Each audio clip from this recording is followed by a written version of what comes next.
je vais vous parler de comment construire un instrument martien. Alors, construire un instrument martien, on se dit c'est bien. Maintenant, il faut quand même un but à ça. Donc, il va y avoir plusieurs étapes. D'abord, avant de construire un instrument martien, on va se dire qu'est-ce qu'on veut faire avec un instrument martien en final. Parce que la finalité, c'est quand même de l'utiliser. C'est sympa à faire, mais bon, si on peut le rendre utile, c'est encore mieux. Va y avoir la construction d'une équipe derrière, parce qu'on ne peut pas faire un instrument de cette ampleur-là sans une bonne équipe. Quelque chose auquel on ne pense jamais, c'est construire les instruments qui vont nous permettre de construire l'instrument martien. En gros, c'est quand vous allez sur un chantier, vous voyez les grues, vous vous posez peut-être parfois la question de dire mais elle est où la grue qui a monté la grue, et comment la grue qui a monté la grue a pu monter la grue, et ainsi de suite. Donc c'est un peu ce genre de choses qui va se passer aussi pour nous. Et finalement, alors c'est en parallèle avec la construction des outils, hein, vous le verrez, c'est la construction de l'instrument en lui-même. Donc la construction des objectifs. Alors tout d'abord, les objectifs, hein, c'est la découverte scientifique, hein, c'est l'apport à la science, c'est pour ça qu'on va vers Mars. C'est aussi toute l'émergence technologique que ça va apporter. Hein, on va développer des technologies pour y aller, et donc à partir de là, ça va nous apporter des choses par la suite. Il y a quand même une grosse fierté, hein, une fierté je dirais nationale, quand on envoie un instrument sur Mars, que la France y participe. On est quand même assez fiers d'avoir un petit bout de nous sur Mars, hein, faut pas le cacher. Et cette fierté peut se transmettre aussi aux plus jeunes et les amener à aussi se diriger dans cette voie, donc une sorte d'inspiration derrière. Et mine de rien, il y a aussi des retours économiques qui vont avoir lieu. Alors le spatial a apporté pas mal de choses, des objets tout bêtes dans la vie de tous les jours, notamment par exemple le velcro. Le velcro a été développé pour le spatial notamment. Voilà. Donc une raison d'aller sur Mars, ça va être tout ça. Je vais vous présenter un peu plus les objectifs scientifiques. Mars déjà, on peut dire que c'est un peu une petite cousine de la Terre. Elle est à peu près moitié moins grosse que la Terre. Elle va avoir une atmosphère très ténue, 7 millibars. Hein, nous, on a 1 bar sur Terre. La température, c'est un peu plus froid. Hein, faut être bien habillé. La durée d'un jour martien, c'est à peu près la durée d'un jour terrestre.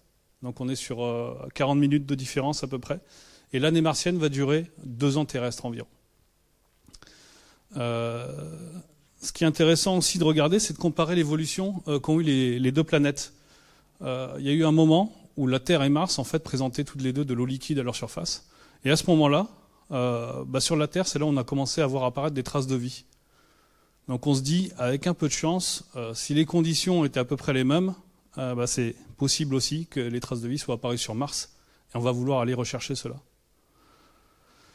Donc ça, c'est un peu les objectifs scientifiques associés à Mars, hein, c'est avec ça. Donc la recherche de vie, le climat, comment a évolué le climat de Mars, parce que ça peut nous donner des informations sur notre passé, et pourquoi pas sur notre futur aussi. La géologie, Mars a été figé à un moment du passé, donc on a une géologie qui est ancienne, et c'est peut-être une géologie qui était ce qui se trouvait sur Terre avant. Et donc ce qu'on a fait en fait comme grand objectif, ce qui s'est fait récemment, donc on a suivi l'eau d'abord, on a montré qu'il y avait un moment de l'eau liquide sur Mars, ça c'est les précédentes missions. On a regardé qu'à un moment Mars avait les conditions qui ont permis le développement de la vie, et là on en est à l'objectif 3.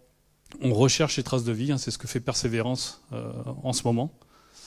Et donc, les derniers objectifs, ça va être notamment l'exploration humaine. Donc, pour construire un instrument martien, du coup, il faut créer quelque chose qui réponde à ça. Les grandes agences spatiales vont dire, on va faire une mission. Là, actuellement, c'était la découverte de vie. Donc, on propose une mission pour aller chercher la vie sur Mars. À ça, pour construire l'instrument, nous, on va proposer un instrument qui va répondre à ces grands objectifs de mission. Il faut faire en sorte que cet instrument réponde à tous ces critères.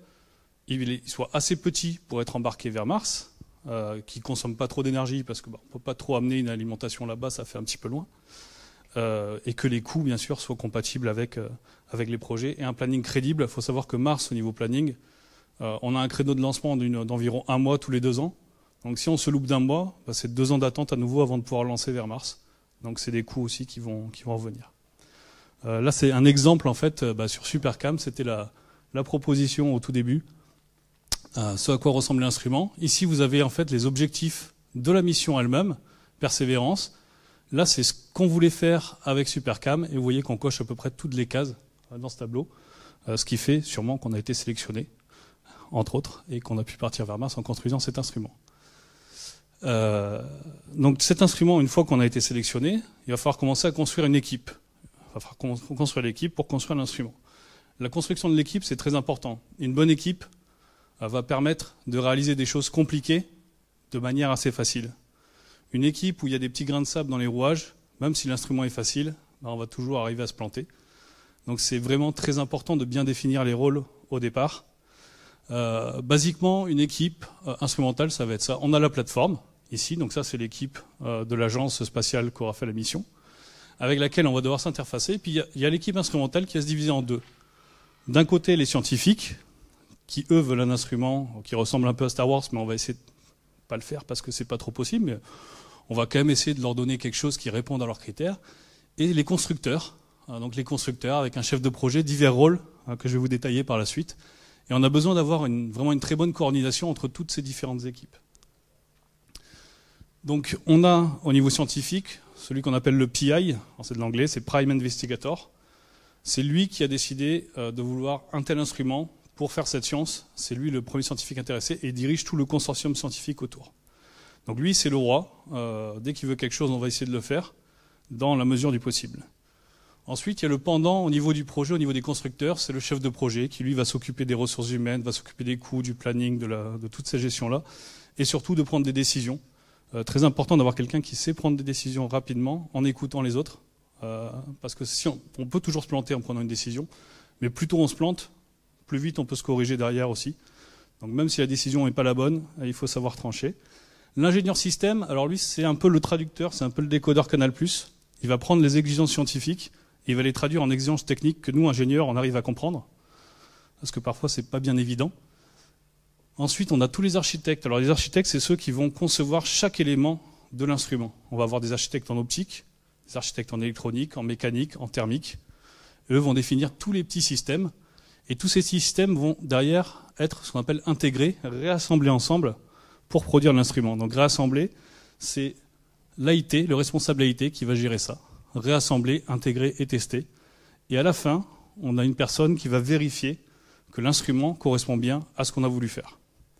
Et à ça, on ajoute un rôle qui est assez important, qui est un peu le guardrail, ça y est, j'oublie les mots, c'est pas grave, qui est un peu la garantie que les ingénieurs font pas n'importe quoi. C'est l'assurance produit, qui a vérifié qu'on a fait un produit qui correspond à ce qu'on a voulu faire, qui va durer dans le temps, et surtout qu'on a blessé personne en le faisant. Typiquement des projets comme Supercam, on a des lasers de puissance dessus. On peut perdre un œil assez facilement, donc on a beaucoup de sécurité à mettre. Il y a la sécurité des personnes qui est très importante sur les projets. Donc voilà pour l'équipe. Ensuite, je vous dis, il va falloir commencer à construire les outils. Alors cette construction d'outils, elle va se passer en même temps que la construction instrument. C'est deux constructions en parallèle. Je vous présente d'abord la construction d'outils. Et là, ça se fait vraiment en même temps. Alors là, vous avez un diagramme en V. Je vous laisse deviner pourquoi, mais c'est à peu près parce que ça ressemble à un V en grosso modo. L'idée, c'est qu'on a le concept instrumental, et puis on va le détailler de plus en plus jusqu'à tomber au niveau des composants élémentaires.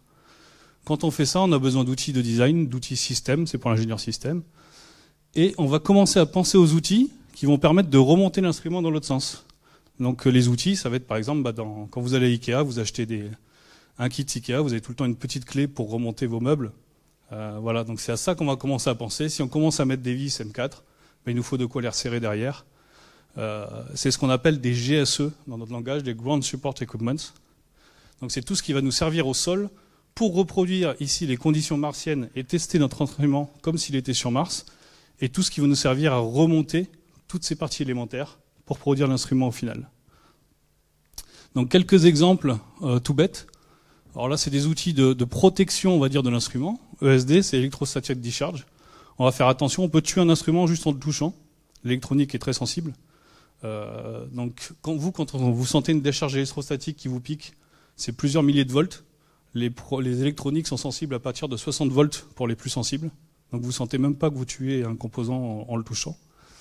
Va y avoir le transport, on n'y pense jamais assez, mais l'instrument va voyager entre différents lieux. Faut prévoir des caisses, faut prévoir toute la logistique qui va avec. Un des meilleurs exemples, je pense, de GSE, c'est celui-là. La petite équerre que vous voyez ici. C'est tout bête, c'est juste une équerre qui nous sert à fixer un laser sur une table optique. Si on l'a pas, on prend des mois dans la vue. Donc c'est bête, mais ça c'est pensé dès la conception de l'instrument. Et après il y a des gros des salles où on va tester en environnement l'instrument, donc en compatibilité électromagnétique, en vide thermique. On va recréer en fait l'ambiance martienne à 7 millibars avec les variations en température. On va tester notre instrument dedans. Donc tout ça, faut y penser en amont pour l'avoir disponible au moment où on remonte l'instrument et on va le tester. Donc au niveau de la conception maintenant de l'instrument, de la construction de l'instrument, on a vu qu'il y a déjà pas mal de choses qui nous contraignent quand on va construire un instrument martien. On a l'environnement, donc on a parlé ce qu'on appelle la puissance. La puissance, on n'a que le soleil ou ce qu'on appelle un RTG chez les Américains, qui est un petit réacteur nucléaire qui va nous produire l'électricité. On ne peut pas amener un gros câble jusqu'à Mars, on n'a pas encore le droit. La température, sur Mars, on a à peu près 60 degrés à 70 degrés de débattement par jour. On va en gros de moins 70 à 10 degrés ou à 0 degré plutôt dans les zones où on est avec Perseverance et Curiosity. Les radiations, durant tout le trajet de la Terre jusqu'à Mars et encore sur Mars, donc le Soleil nous envoie des radiations, ces particules peuvent détruire l'électronique. Et donc il faut faire en sorte que notre électronique résiste à ces radiations. Sur Terre, on n'a pas de souci, dans l'espace, c'est un vrai problème. La pression, on l'a vu, la pression martienne, mais aussi la pression lors du décollage. Quand on décolle, on passe de 1 bar au vide en quelques minutes. Donc c'est assez violent, il faut prévoir faire en sorte que l'instrument n'explose pas. À ce moment-là, qu'on ait des trous qui permettent d'évacuer du coup la pression. On a tout ce qui est transport. Alors il y a le transport d'une part, on a vu entre différents sites, et puis le transport vers Mars. Une fusée, c'est pas anodin, ça vibre de partout. Vu que ça vibre, il va falloir faire vibrer l'instrument, tester que lui résiste à ces vibrations. Et il va aussi falloir le tester en choc au moment où l'instrument atterrit. On a des boulons pyro, par exemple, qui vont exploser. Ça a plein de petites explosions, et ça crée des chocs très importants. Sur ExoMars, on a testé des chocs jusqu'à 3000 J à peu près. Donc ça commence à faire beaucoup. Le développement, donc on a parlé du planning, faut pas se louper parce que 1 mois de retard, au final, c'est 2 ans de retard. Donc il faut vraiment tomber dans les délais. Les coûts, l'achat du matériel. Il faut savoir que les composants électroniques, quand on va les acheter, il y a 1 an de délai. Alors que si je passe une commande maintenant, je l'ai en juin prochain. Et donc il faut vraiment prévoir ça à l'avance. Et souvent on commande même des composants alors qu'on n'a pas fini le design. Donc on s'arrange avec ce qui nous reste dans les tiroirs pour finir le design, mais on a besoin de vraiment prévoir tout ça. Donc ça fait partie des complexités de la construction d'un instrument martien. Et après on a le normatif un peu spatial et la qualité, donc les tests en environnement, les normatifs des agences, et quelque chose dont je ne vous ai pas parlé, la protection planétaire. Donc vous avez vu dans certaines images, vous reverrez après, on est habillé en combinaison stérile. Alors tout simplement parce qu'on n'a pas le droit de polluer une planète, on va se dire c'est déjà bien, mais là on a vu qu'on cherchait à découvrir la vie. Donc si on amène la vie avec nous, on va dire qu'il y a un petit biais scientifique derrière, je ne suis pas expert, mais je pense qu'on peut dire qu'on a triché si on fait ça. Là, c'est donc pour faire réaliser tout cet instrument, on va avoir ce qu'on appelle une philosophie des modèles. C'est-à-dire pour arriver à notre objectif et construire l'instrument final, on va en construire plusieurs. Le premier, c'est le prototype. Ça ressemble un peu à rien, c'est plein de cartes sur des tables avec des bouts un peu partout, reliés un peu n'importe comment, mais on montre qu'on sait faire quelque chose qui va ressembler à ce qu'on va avoir au final. C'est pas en forme, mais au moins on sait faire marcher les choses, c'est quelque chose de fonctionnel. Ensuite, on passe à ce qu'on appelle un EM. Un EM, c'est pour modèle d'ingénierie, engineering model. Ce modèle-là, il va avoir la forme finale, mais pas les composants de type vol, qui coûtent très cher. On va mettre des composants qu'on trouve dans le commerce, on va faire un peu du low cost, mais on va montrer qu'on sait faire la fonction, et qu'en plus on sait la mettre dans une boîte qui a le bon volume, ce qui est assez important. Et en parallèle de tout ça, il y a un autre modèle qui commence à apparaître, qui est le STM. Le STM, c'est un modèle structurel et thermique. Ce modèle-là, on va lui faire plein de saloperies, si j'ose dire. On va le choquer, on va le vibrer. C'est que des composants mécaniques et thermiques qui vont être dedans. Donc on va produire de la chaleur pour imiter la chaleur que produira l'instrument final, mais il n'y a pas de fonctionnalité. C'est vraiment juste pour simuler les conditions thermiques et mécaniques de l'instrument. Et lui va nous durer assez longtemps sur le projet, parce que dès qu'on a quelque chose qui casse, c'est arrivé qu'on ait cassé, par exemple, sur ChemCam, on a cassé un pied en vibration, on a dû, du coup, rechanger le design, et on a retesté sur ce modèle, avant de passer à la construction des 2 modèles finaux que vous voyez ici. Les 2 modèles finaux, QM et FM, c'est modèle de qualification et modèle de vol, FM Flight Model. Ces 2 modèles sont jumeaux, donc on va développer des modèles jumeaux. Le modèle de qualification, on va lui faire vivre tout ce qui est de pire, et on va préserver le modèle de vol. On va lui faire juste vérifier qu'on a bien serré tous les boulons dessus, mais on ne va pas aller plus loin. Ce modèle de qualification, du coup, ne partira pas. Et on se dit que s'il a résisté à tous les tests qu'on a pu lui faire. À partir de là, on a des bonnes raisons d'espérer que le modèle de vol se comporte bien dans l'espace et sur Mars.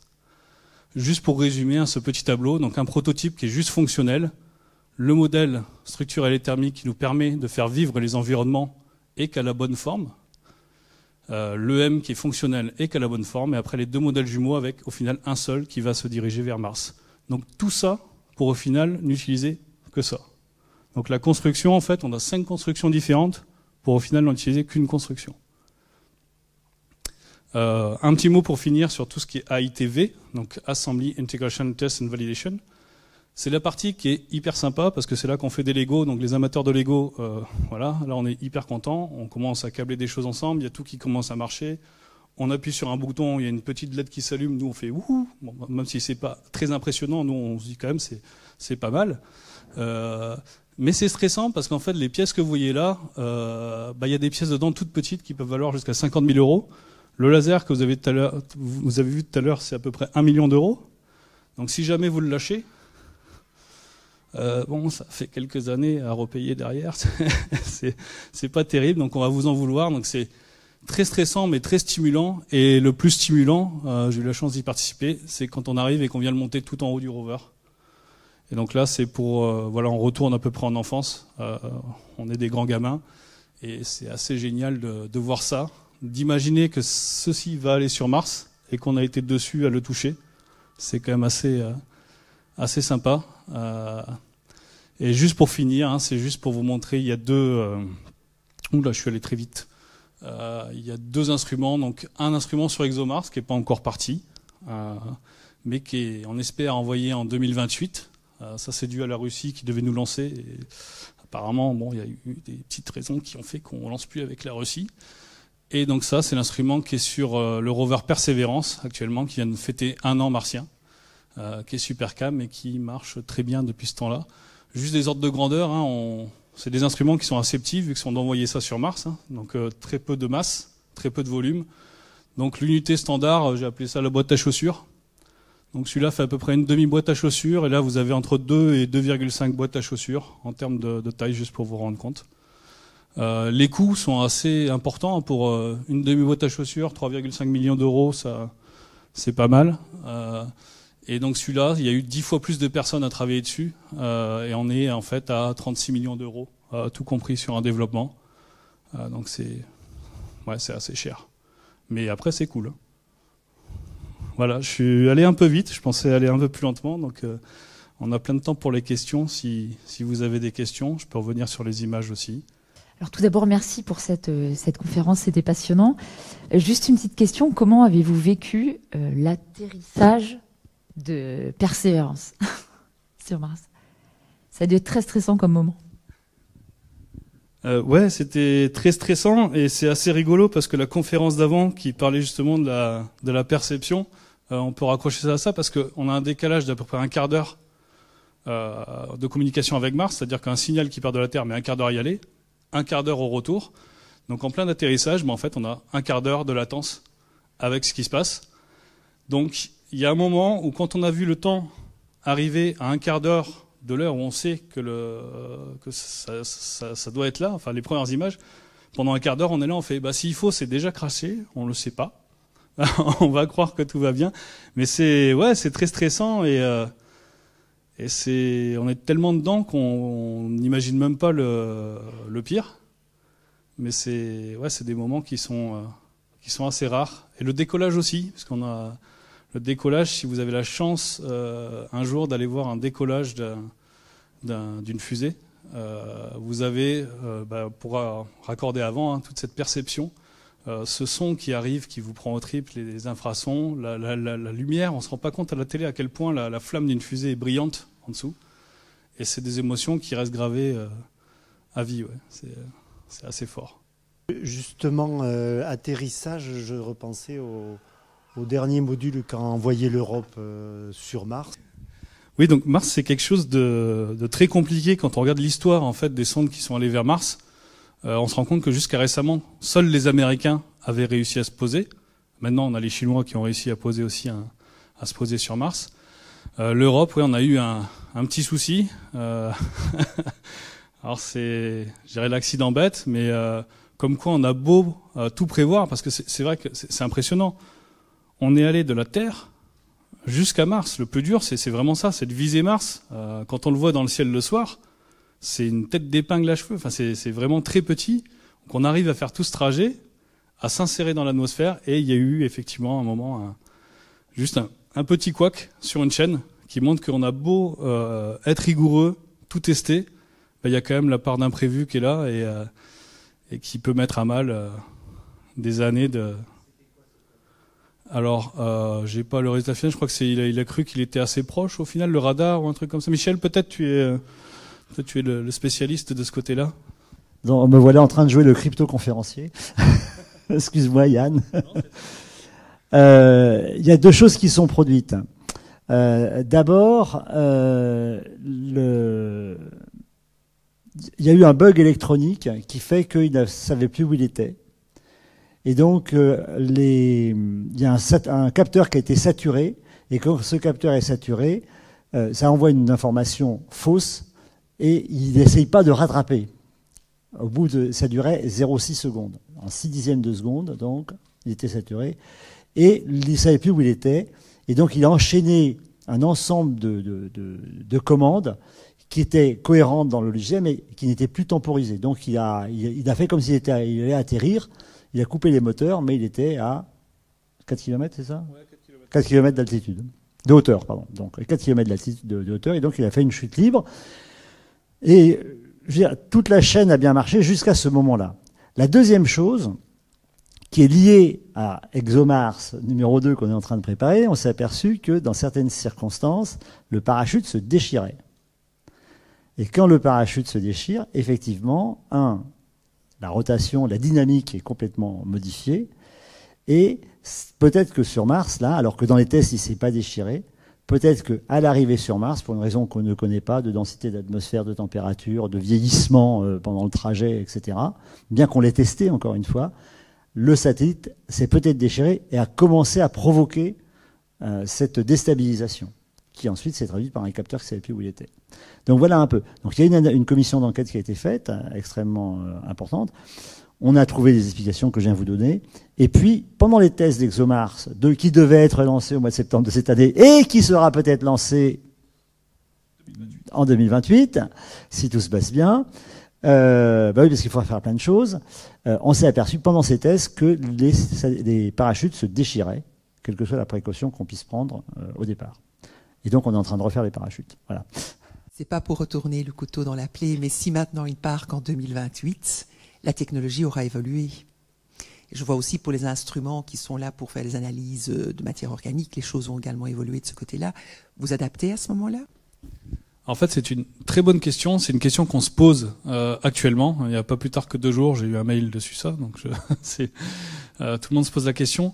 L'idée, c'est de savoir qu'est-ce qu'on va réellement gagner. En fait, est-ce que le jeu en vaut la chandelle ? On a fait un modèle de vol qui est qualifié, qui marche, tout est fonctionnel. Est-ce qu'on prend le risque de démonter des parties pour essayer de corriger, d'améliorer certains points, quitte à ce qu'à la fin, en fait, ça ne marche plus du tout, parce qu'on aura pris des risques. Il faut savoir que les règles spatiales, c'est assez compliqué. Alors moi, je suis électronicien, donc je vais vous parler de la partie électronique. Et par exemple, on n'a pas le droit de dessouder un composant plus d'une fois. Donc faire des modifications, déjà, s'il faut dessouder plus d'une fois, on n'est pas bien. Et donc on ne peut pas le faire. Ça veut dire qu'on reproduit une carte avec tous les risques que ça comporte derrière, que la carte ne marche pas, parce qu'il y a plein d'aléas de fabrication. Notamment en ce moment, on a une crise sur tout ce qui est semi-conducteur, une crise mondiale. Donc les approvisionnements de composants dont je vous parlais tout à l'heure, 1 an c'était quand c'était bien. On est plus de l'ordre de 1 an et demi sur certains composants critiques. Donc le temps est très vite rattrapé. Et ça veut dire aussi derrière qu'il faut refaire une campagne de test complète de qualification de l'instrument. Donc on lui refait du vide thermique, on le restresse, on le revibre, on le rechoque. Sur ExoMars, pour l'instant, la philosophie de base, ça va être simplement de faire ce qu'on appelle une delta qualif. Le lanceur va changer, donc les caractéristiques du lanceur ne seront plus les mêmes. À partir de là, on va juste tester le delta entre les 2 lanceurs. Voilà, on va juste faire vibrer un peu plus fort ou choquer un peu plus, un peu moins, on va voir ça, juste pour montrer que tout marche encore. Derrière, sur le fait de prendre un risque à construire quelque chose de mieux, c'est un vrai risque en fait, et ça se quantifie vraiment. Ouais. Pour continuer sur le même sujet, non seulement le lanceur va changer, mais la plateforme doit changer aussi. Donc l'ESA va construire une nouvelle plateforme, puisque la plateforme était russe. La plateforme était russe. Alors là, j'avoue que je suis un peu scotché, parce que je ne saurais pas vous dire si la plateforme avait été livrée, si on peut la réutiliser ou pas du tout. Donc peut-être que l'ESA doit reconstruire. Michel, t'en sais plus que moi sur ça? Ouais. Alors, deux choses. Alors bon, là, je prends mon ancienne casquette de responsable d'exobiologie au CNES, et notamment d'ExoMars, quand j'étais petit. Premièrement, la capsule est russe, le système d'atterrissage est russe à 90% sur le plan de la mécanique et à 30% sur le plan du software de l'informatique. De toute façon, on n'a pas le droit d'utiliser quelque chose qui ne nous appartient pas et on ne le maîtrise pas du tout. Donc, il faut reconcevoir un système et une capsule d'atterrissage. Et donc c'est pour ça qu'il faut 2028. Et encore pour moi, avec ma vieille casquette, je dirais c'est très optimiste de faire en moins de 6 ans quelque chose qu'on n'a jamais fait, à réinventer avec des systèmes de descente en plus, etc. Ça va être extrêmement compliqué et très cher. Donc tout est nouveau. Le problème du rover, donc du véhicule qui est construit par l'Agence spatiale européenne, il s'appelle donc son nom vient de m'échapper. Rosa, voilà. Rosalind Franklin. Donc ce véhicule, si on le démonte pour le contrôler, il y a des parties fragiles et on prend plus de risques à le démonter en le remontant qu'en le laissant tel quel. Par contre, à l'intérieur, il y a, notamment au cœur du système, dans MoMA, dans ce qui va détecter la vie, des éléments qui deviennent obsolètes avec le temps, des solvants, des produits solvants. Or, ces solvants, il y a un pari à faire, soit on les garde. Alors 2026, c'était jouable, 2028, il y a des risques, 2031, 2032.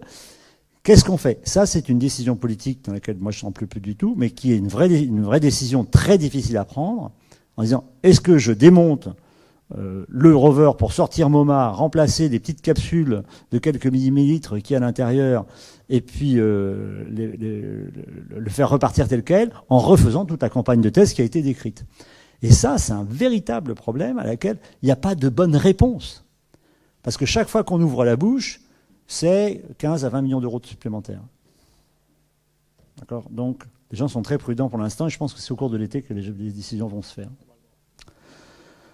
Au moins, elles vont être prises en principe et les solutions vont être présentées à la ministérielle de l'Agence spatiale européenne au mois de décembre de cette année pour prendre la décision de mettre ou non les 600 ou 700 millions d'euros supplémentaires que va coûter ExoMars à ce sujet.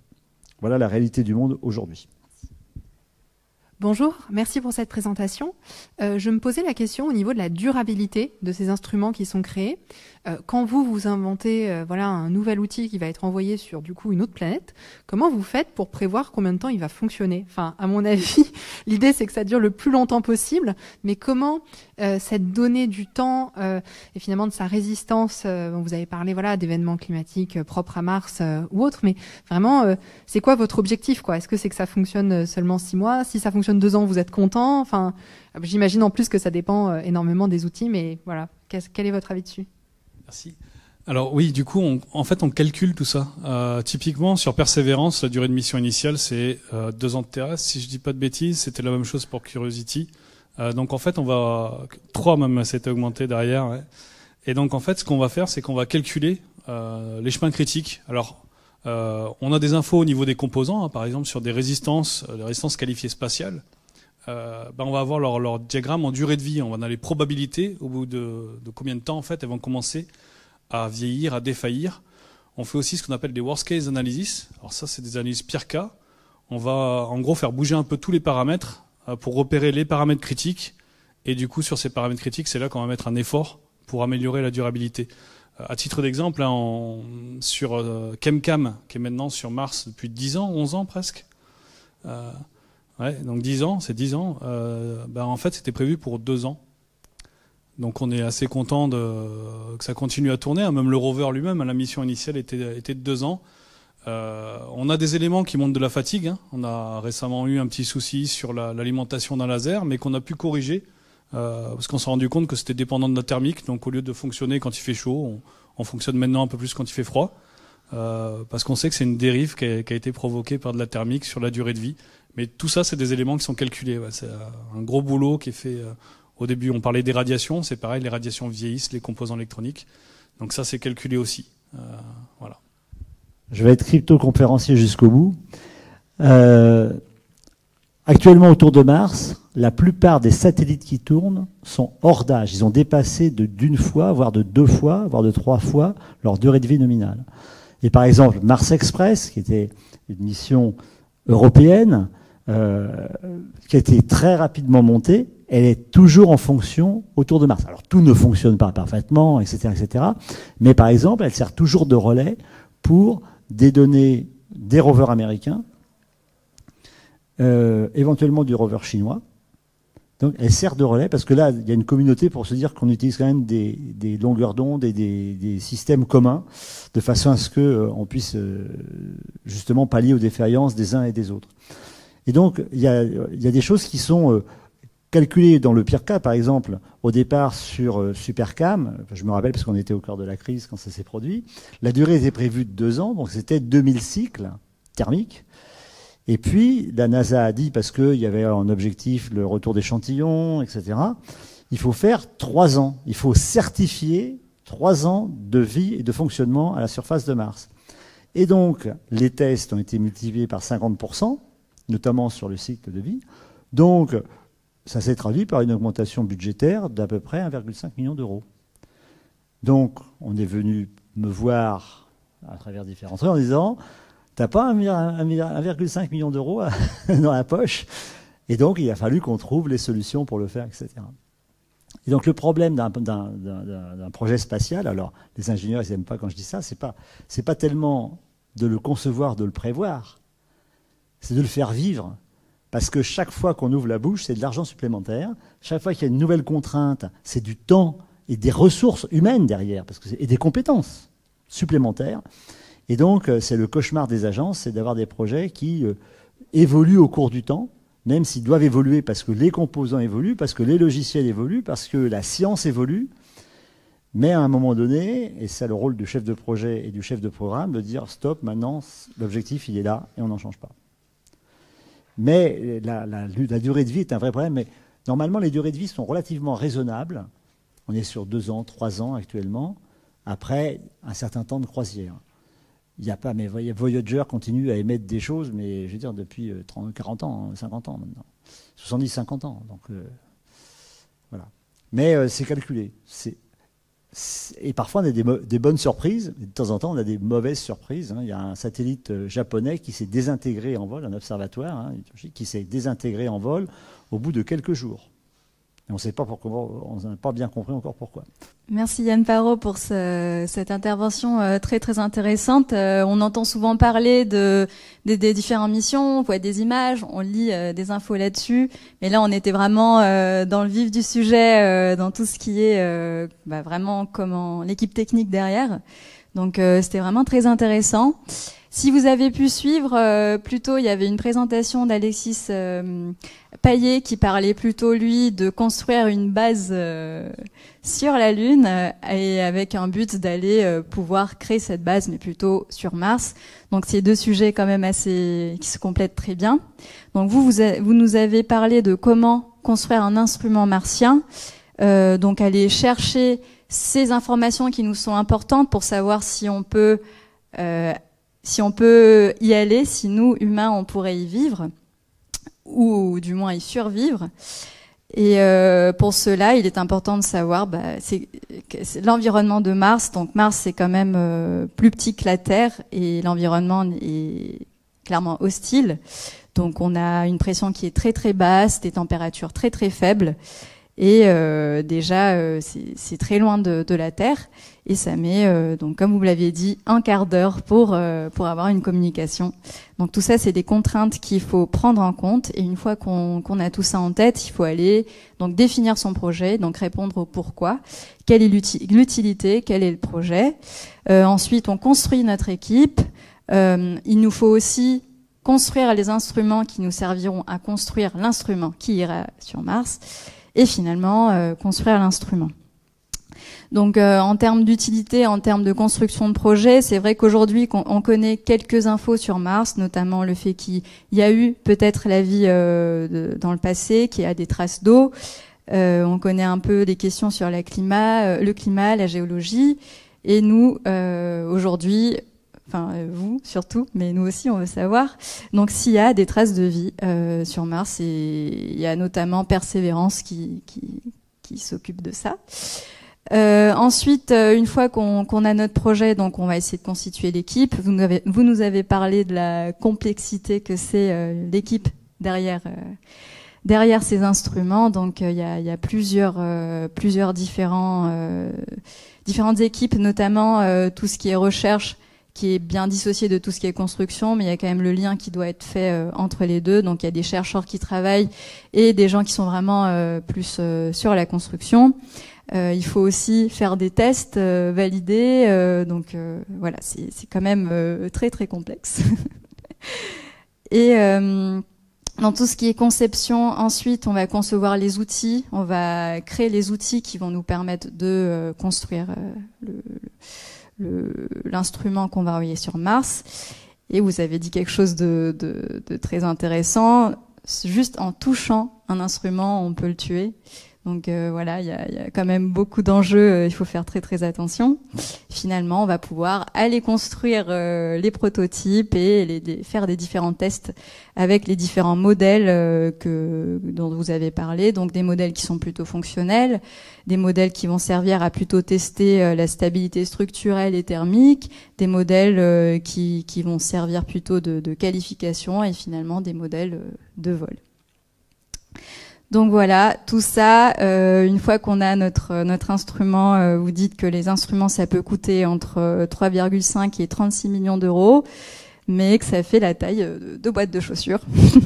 Mais tout ça, c'est très important pour découvrir, pour répondre à toutes ces questions auxquelles on veut répondre. Et aussi, au final, ces recherches nous ont permis de développer le Velcro. Merci beaucoup.